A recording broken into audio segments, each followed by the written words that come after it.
अच्छा पैसा बना सकते हो। मैंने ऑप्शन चेन को भी सीखा।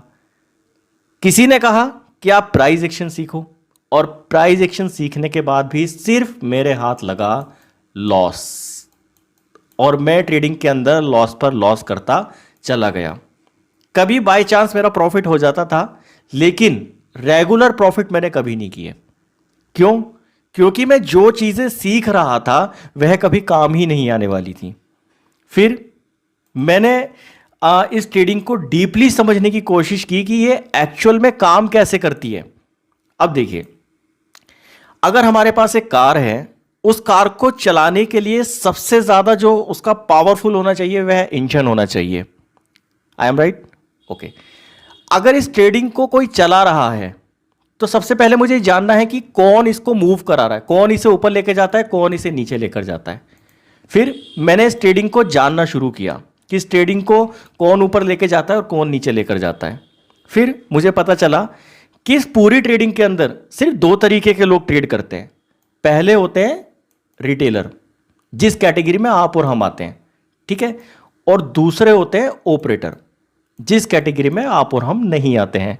अब रिटेलर और ऑपरेटर में क्या डिफरेंस है? देखिए, रिटेलर के पास 1,000 रुपए से लेकर 1 CR या इससे ऊपर 10 CR तक का पैसा रखा है एक रिटेलर के पास। इसमें से हम कुछ पैसा इन्वेस्ट करते हैं और कुछ पैसा बनाकर मार्केट से निकल जाते हैं, ठीक है, 10-20% जो भी हम बनाएंगे लेकर निकल जाएंगे। लेकिन ये जो ऑपरेटर है, ये जो इन्वेस्टमेंट करते हैं, ठीक है, इनका हजारों करोड़ लाखों करोड़ में इन्वेस्टमेंट होता है मार्केट में। एक ही ट्रेड में ये लोग इतना इन्वेस्टमेंट कर देते हैं। तो जब ये लोग इतना इन्वेस्टमेंट कर रहे हैं तो ये क्या सोचकर मार्केट में करते होंगे? हम तो ये सोचकर कर रहे हैं कि थोड़ा बहुत मिल जाए, लेकिन क्या ये भी यही सोचकर करते हैं कि मैंने 20,000 करोड़ रुपए लगाए तो मुझे सिर्फ 1-2 लाख 1-2 करोड़ रुपए मिले? बिल्कुल नहीं। इनका साइकोलॉजी ये होता है कि मुझे एक बहुत अच्छा रिटर्न मार्केट से आए। अब बहुत अच्छा रिटर्न कैसे आएगा?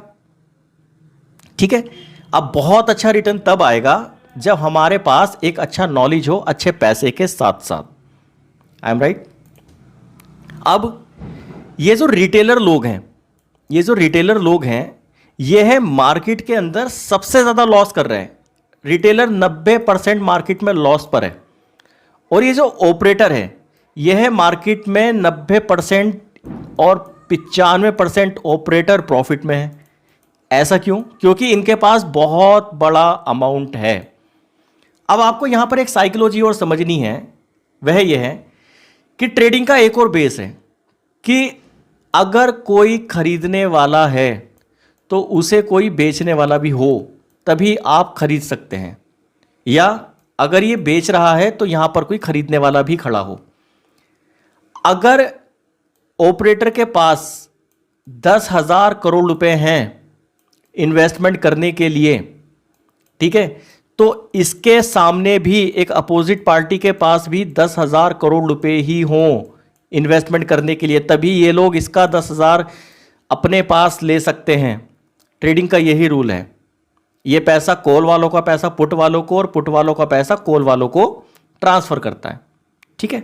अगर आप प्रॉफिट कर रहे हैं तो इसका मतलब है कि कोई ना कोई यहां पर लॉस भी कर रहा है। तो इन्हें चाहिए कि मार्केट में कोई दूसरा व्यक्ति 10,000 करोड़ रुपए इन्वेस्ट करे तो हम पैसा बनाएंगे, ठीक है। अब ऑपरेटर क्या करते हैं? ऑपरेटर करते हैं मार्केट में ट्रैप। अब वह ट्रैप कैसे करते हैं? देखिए, मानकर चलिए कि यह एक सपोर्ट है, यहां पर ऑपरेटर बैठा है। यह ऑपरेटर मार्केट को इतना ऊपर लेकर गया कि यहां पर उसने एक रेजिस्टेंस क्रिएट कर दिया मार्केट का। अब वह फिर से इसे नीचे लेकर आया। उसने तो यहां पर पैसा इन्वेस्ट किया था, उसने यहां पर निकाल लिया। इस लेवल पर ऑपरेटर ने पैसा अपना एग्जिट कर लिया। मार्केट फिर से उसी लेवल पर आ गया। उसने फिर से पैसा इन्वेस्ट किया, वह फिर से मार्केट को इसी लेवल पर ले गया। अब यहां पर जब डबल टॉप क्रिएट हो गया, देखिए ये जो डबल टॉप क्रिएट हुआ है, तो ज्यादातर रिटेलर्स ने जो सीखा है, जो यूट्यूब पर हम लोग सीखते हैं कि डबल टॉप बन जाए तो सेल कर दो, ठीक है, हेड एंड शोल्डर बन जाए तो सेल कर दो, ठीक है, ये चीजें हमने सीखी हैं। डब्लू बन जाए तो खरीद लो, ये चीजें जो हमने सीखी हैं, ठीक है। तो ये ऑपरेटर भी सीखा हुआ है। उसको पता है कि उसको क्या करना है, वह फिर से इन्वेस्टमेंट करके ऊपर ले गया, उसने फिर से एग्जिट किया, मार्केट फिर से नीचे आ गया। ठीक है, तो यहां पर जिसने पुट लिया उसको बेनिफिट हुआ, उसने अपनी ट्रेड को कंटिन्यू रखा, और जब ये ट्रेड उसने स्मार्ट मनी यानी कि ऑपरेटर ने जैसे ही ये वाला सपोर्ट जैसे ही ब्रेक किया, तो सबसे ज़्यादा पैसा इस लेवल पर आकर लगा, ये वाला लेवल जो है, यानी कि इस सपोर्ट पर पैसा सबसे ज़्यादा आकर लगेगा, क्योंकि अगर कोई सपोर्ट ब्रेक होता है तो ज़्यादा चांस होते हैं कि मार्केट उसके और नीचे जाए, अगर कोई रेजिस्टेंस ब्रेक होता है तो मार्केट ऊपर जाता है। ठीक है, यही हमने सीखा है और यही चीज़ें इस चार्ट में भी हुई हैं। अब जैसे ही यहां पर सबसे ज़्यादा पैसा इन्वेस्ट होगा, तो ये सारा ट्रैप था, जाल बिछा गया था कि यहां पर सबसे ज़्यादा पैसा रिटेलर लोग लगाएं। अब जैसे ही रिटेलर लोग यहां पर पैसा लगाते हैं, तो ऑपरेटर फिर से पैसा इन करता है और इसको ऊपर लेकर चला जाता है। ठीक है, अब जरा एक बात सोचिए ठंडे दिमाग से कि अगर यहां पर ऑपरेटर का खेल ना हो, ठीक है, आपने भी सीखा हुआ है कि डबल टॉप पर सेल करना है, ऑपरेटर ने भी सीखा हुआ है डबल टॉप पर सेल करना है, उसने इस लेवल से सेल कर दिया, उसने भी अपनी ट्रेड को कंटिन्यू रखा, ठीक है, हमने भी अपनी ट्रेड को कंटिन्यू रखा, तो फिर पैसा कहां से आएगा हमारे पास जब सब एक ही तरफ दौड़ेंगे? तो ट्रेडिंग का रूल है कि मार्केट में ट्रैप करो और पैसा बनाओ, तभी यहां पर ट्रेडिंग में हर कोई व्यक्ति पैसा बना नहीं पाता, क्योंकि ये जो ऑपरेटर है ये है मार्केट में ट्रैप करते रहते हैं रिटेलर्स को। तो मैंने जैसा बताया था कि रिटेलर मार्केट के अंदर 90% लॉस कर रहे हैं और ऑपरेटर यहां पर 90 से 95% लो प्रॉफिट में हैं।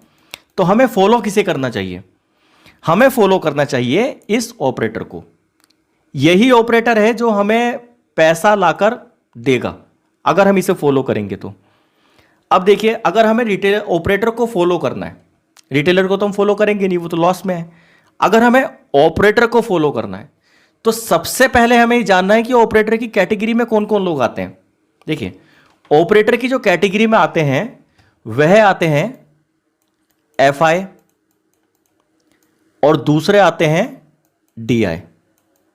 ठीक है, और भी इंस्टीट्यूशंस हैं, प्रो भी है, काफी सारे इंस्टीट्यूट हैं जो इस कैटेगरी में आते हैं, लेकिन हमें किसी की एक चाल पकड़नी है। ठीक है, किसी भी इंस्टीट्यूट की एक चाल पकड़कर बैठनी है, क्योंकि इनके पास एक बहुत बड़ा इन्वेस्टमेंट है। हमें सिर्फ ये समझना है, अगर कोई व्यक्ति, हम ही हैं, अगर हम मार्केट के अंदर सिर्फ 1 लाख रुपए इन्वेस्ट कर रहे हैं, 1,000 रुपए कर रहे हैं, तो हमारा क्या व्यू होगा कि ये 1 लाख रुपए से 50,000 हो जाए या ये 1,000 रुपए से 500 रुपए हो जाए? ये हमारा व्यू होगा? बिल्कुल नहीं। हम ये सोचेंगे कि मार्केट ऊपर जाए तभी हमें बेनिफिट होगा, लेकिन हमारे हाथ में नहीं है, इनके हाथ में है जब ये बड़ा पैसा इन्वेस्टमेंट करेंगे। अच्छा, एक सवाल हो रहे हैं यहां पे, हम जो रिटेलर लोग हैं इस पूरे भारत के अंदर या भारत से बाहर भी जो लोग इंडिया में ट्रेड करते हैं, क्या हम सब लोग एक दूसरे को जानते हैं? बिल्कुल नहीं।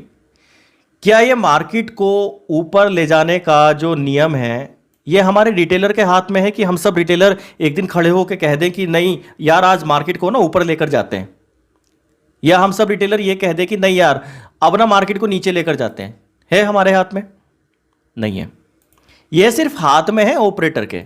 ऑपरेटर जब चाहे मार्केट को ऊपर ले जा सकते हैं, ऑपरेटर जब चाहे मार्केट को नीचे लेकर जा सकते हैं। तो हमें सिर्फ फॉलो करना है ऑपरेटर को, ना कि रिटेलर को। ठीक है, इतनी सी बात समझ में आ गई। अब यहां पर ट्रैप समझना है कि मार्केट ट्रैप कैसे कर सकता है।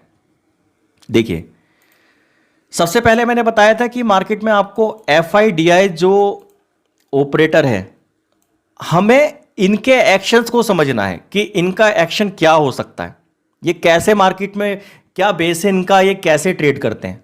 ठीक है, तो इनका एक बेस है, जब भी ये लोग मार्केट में कोई किसी पोजीशन को क्रिएट करते हैं तो एनएसई उसको सबको बता देता है। ठीक है, शाम को अपडेट आ जाता है कि एफआईडीआई ने ये पोजीशन क्रिएट की है नेक्स्ट डे के लिए। ठीक है, तो हमें ये चीज जाननी है तो बहुत सिंपल है, हमें जाना होगा सीधा गूगल पर और गूगल पर जाकर लिखना होगा एफआईडीआई डेटा। जैसे ही हम FIDI डेटा ले देखेंगे तो हमें 3 वेबसाइट मिल जाएंगी। अब ये 3 वेबसाइट जो हैं, एक NSE है, मनी कंट्रोल है, स्टॉक एज है। ये 3 तरह की वेबसाइट है। हमारे काम की जो है ना, वह मनी कंट्रोल और स्टॉक एज है। क्यों? क्योंकि NSE हमें प्रॉपर डेटा नहीं दिखाती है, हमें मनी कंट्रोल और स्टॉक एज से एक प्रॉपर डेटा मिल जाता है। तो मैं जो यूज़ करता हूँ वह स्टॉक एज है। आप कोई सा भी यूज़ कर सकते हैं, मनी कंट्रोल भी यूज़ कर सकते हैं।